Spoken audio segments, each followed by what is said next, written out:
इन लोगों की परेशानी को आप ध्यान से देखें, इनकी हालत पर आप भी गौर फरमाएं।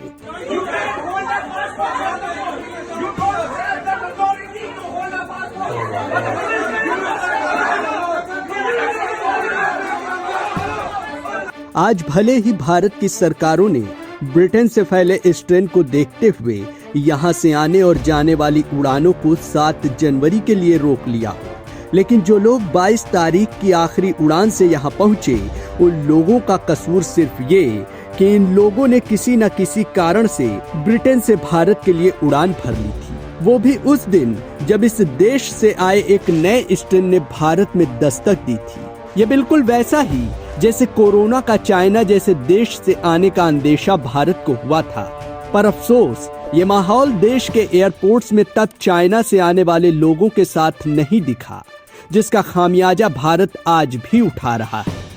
लेकिन अब जब कोरोना या फिर कहें उससे भी ज्यादा बड़ी बीमारी ने देश में ब्रिटेन के रास्ते आने की चेतावनी दी, तो प्रशासन और हेल्थ डिपार्टमेंट का जागना बनता था।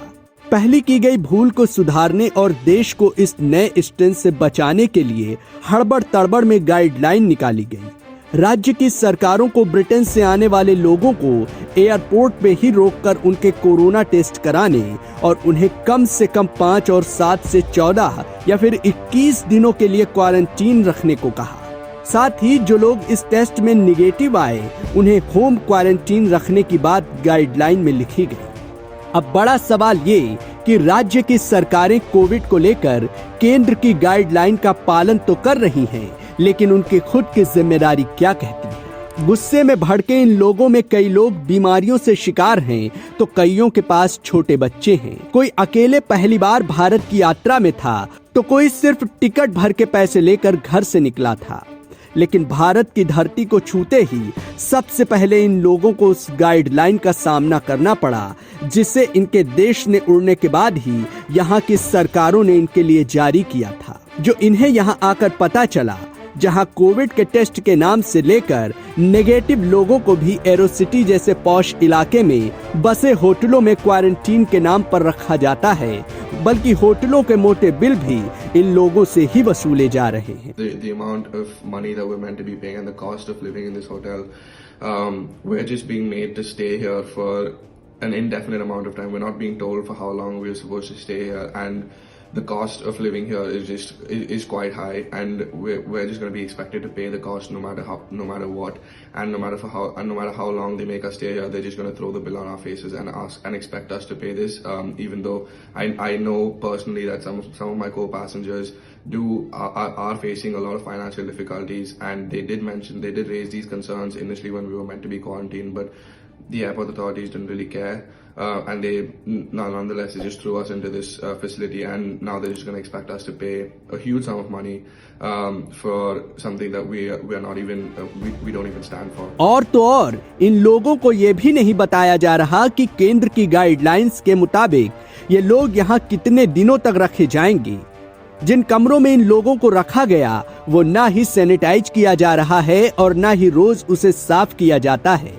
सफाई के नाम पर सिर्फ एक पॉलिथीन देकर इन्हें खुद कमरा साफ करने को कहा जाता है। लॉ स्ट्रीट भारत से बात करने पर 22 तारीख को ही इंग्लैंड के प्लेन से आने वाले कुछ स्टूडेंट्स ने बताया कि यहाँ उनकी हालत काफी खराब है और वो जानना चाहते हैं कि उन लोगों को कब तक घर जाने की इजाजत मिलेगी। That we're living in for the past 7 days, the room hasn't been cleaned even once, and we've just been given like huge bin bags and just been asked to throw all of our garbage into it and just leave it inside our room, which does tend to stink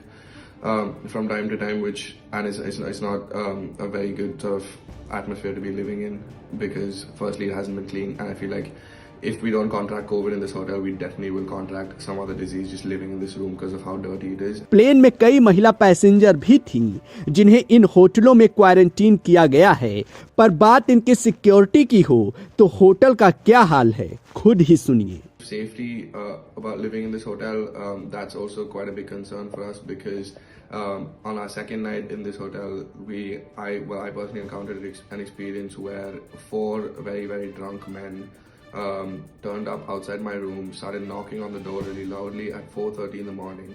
and they wouldn't go away for about 5-10 minutes. I was obviously really scared, so I didn't move out of my bed. I just went and looked through the keyhole, and I saw that there were just 4 men standing with drinks in their hands, just knocking on the door.